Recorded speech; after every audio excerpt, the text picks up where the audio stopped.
Okay, this is a real quick beginning to making my beans. I'm using this Instapot. I have it set to saute. Take some bacon. I use the thick slice from Costco. You can use whatever you want. It doesn't have any flavor to it. And I just grab a couple slices, fold it over, and then just chop it up. And it doesn't really matter what the size of the things are that you're adding to the pot, because they're gonna saute, and then in the end they're gonna boil under pressure, and I'm gonna blend them. So throw that into your Instapot. There we go. And then in the meantime, cut up your onions. One onion's fine.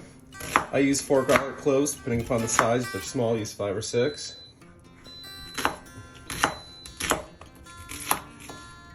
And like I said, it doesn't matter how you cut them up, just cut them up so it releases the flavor.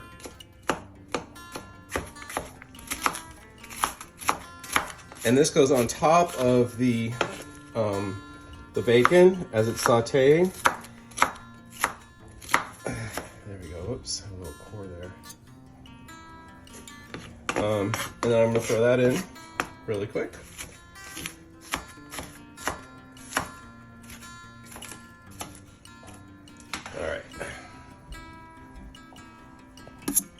Oh, and if your bacon's not really fatty, just add a little bit of oil of any kind.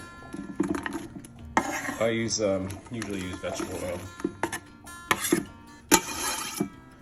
Okay, so just these are the peppers that I use. You can use a variety of peppers.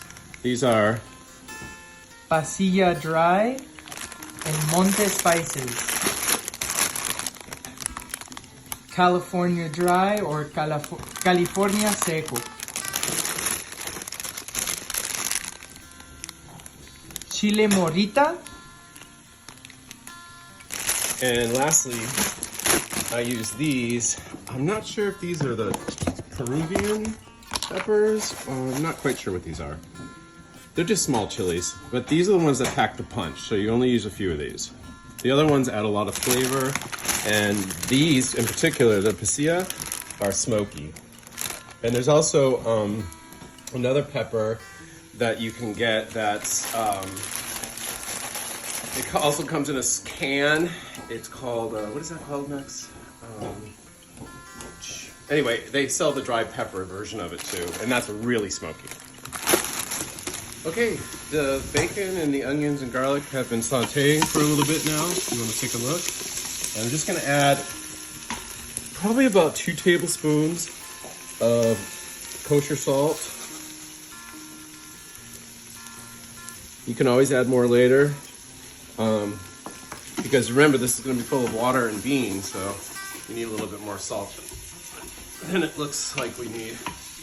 Okay, so then I'm getting ready to come over here. I'm going to show you the peppers. So here's my assortment of peppers. And what you do, it's really simple. Just take the top off like this, break it off, and then you just peel. Don't waste any of it. Peel the stem part out like this. Throw that on your board. That goes down the sink. And then you open this up like a package and just pull out all the seeds. And if you get a few left in there, it's okay. It's not going to change the flavor very much. That's how you do it. That's the big deal with the peppers.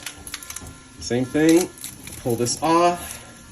Do it over your sink. Pull this. This flesh is where all the flavor is. So I'm going to keep that. Get rid of this. Open it up. And get rid of all the seeds. Make sure you go all the way down to the bottom, because sometimes they migrate down there. All right. And then with the little ones, it's just the same thing, but on a smaller scale. And they tend to have more seeds in them. The little ones do. And make sure you don't touch your face while you're doing this, because even though these aren't super hot, they will cause irritation. And you'll create your own little pepper spray. Okay, there's that. This stem is so little, I don't even worry about it. I leave it in there. But if you want, you can just peel it off and pick it out like that. These are the California peppers. Same thing, pull the stem off, split it, use your thumbs, get rid of all those seeds in there. They usually just fall out. There we go. And then the tiny ones, these are the hot ones. These are the ones you don't want to mess with, but I always take the seeds out. Look at my hand, how many seeds come out of that one little pepper. Those will set your life on fire. Okay, so the peppers are all ready. I'm not gonna cut them or anything. I'm just gonna put them in the Instapot like this. And even a couple seeds will stay on the board. You just throw those down the drain. We're good.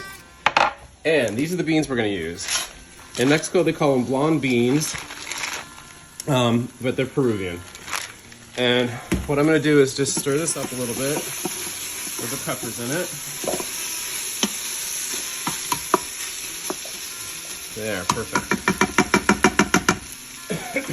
It's already starting to create a vapor. I use about 1/3 of the pan. Good measurement. About 1/3. And then you're gonna fill the rest up with water. So you can actually take this out, put it over here. Fill this up real quick. Okay, so if you look inside the pan, it says max right here where the line is. That's exactly where I fill it up to. I'm gonna move it back over to the Instapot, right here. Secure the lid. I'm gonna just go to the controller and I'm gonna cancel, get it off saute. I'm gonna go to pressure cook. It's on high pressure. And I'm gonna add time. And usually about an hour. And here's the, I think I usually do it for 75 minutes. Okay, and then you hit, and I guess that's it, it starts on its own. Make sure this is down. The pressure valve should be resting right here. Okay, it's already started. So we'll see you afterwards. Oh, by the way, the pepper that we forgot was called chipotle pepper. And it comes in a can if you're gonna use it in cooking. And if you wanna use it for like beans or dried, it also comes in. All right, well, this has been sitting here. It's been on warm for about 12 minutes. I'm gonna hit this up here and release some pressure.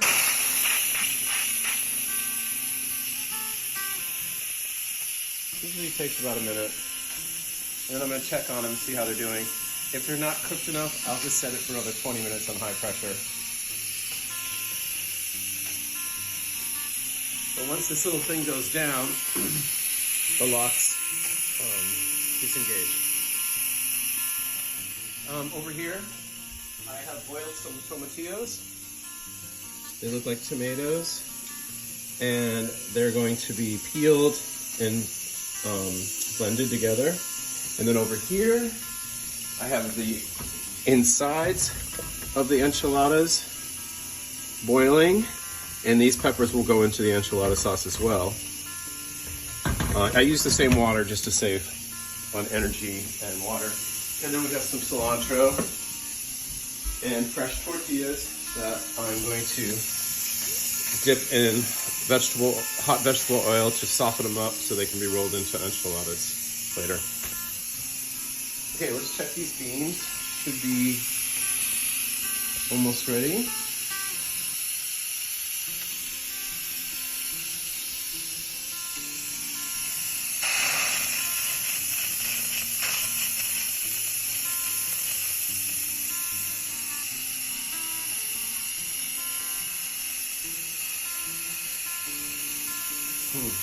A lot of pressure in there. Okay, so the pressure took about 5 minutes to release. A little bit longer than I anticipated. The button's down here. You can move this about and no steam comes out. Open it up. Let's look inside and see what it looks like. Okay, the beans are definitely cooked, smushy.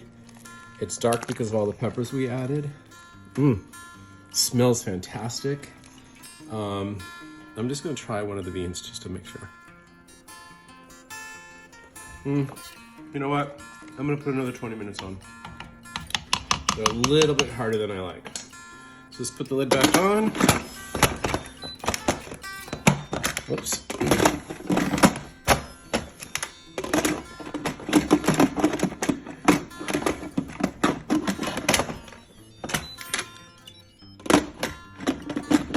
Okay, so we put the beans on another 30 minutes just to cook them a little bit more. Let's see how they look. Oh yeah, I can tell just by the way they are falling apart on the spoon.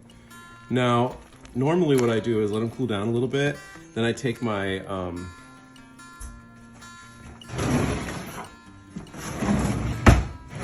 my hand blender,